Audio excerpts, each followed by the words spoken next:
সংগ্রামী সাথী বন্ধুগণ, বাংলাদেশ পুলিশ ইতিমধ্যে একটি বিবৃতি দিয়েছে, যেটি কোন বিবৃতি নয়, এটি ভারতীয় প্রেসক্রিপশন।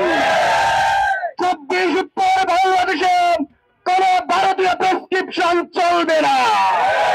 আমরা হুঁশিয়ারি করে বলছি, অনতিবিলম্বে বাংলাদেশ পুলিশকে এই মিথ্যা বানোয়াট বিবৃতি প্রত্যাহার করতে হবে। শুধু আশামনি নয়, বাংলাদেশে একটি সিরিজ দর্শন শুরু হয়েছে। এই সিরিয়াল দর্শন মূলত ভারতীয় হিন্দুত্ববাদী ইসকনের একটি মেগা প্রজেক্ট। আমি দেশের সচেতন সমাজ এবং ছাত্র সমাজকে উদাত্ত আহ্বান জানাবো, ইসকনের কালো হাত অনতিবিলম্বে ভেঙে দিতে হবে। ইসকন জঙ্গি, তারা গণহত্যার সঙ্গী।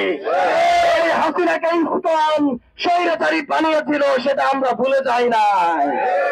তাই দেশপ্রেমিক নাগরিকদেরকে শুধু আসামির পক্ষে নয়, এই ইসকনের চূড়ান্ত কবর রচনা করার শপথ নিতে হবে। এই ইসকনকে যদি এখন সঙ্গী,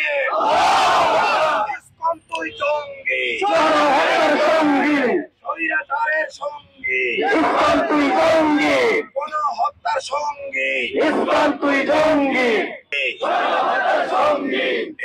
ভেঙে দাও সাথী বন্ধুগণ, অনতিবিলম্বে ইসকনকে বাংলাদেশ থেকে চিরতরে আইন করে নিষিদ্ধ করতে হবে।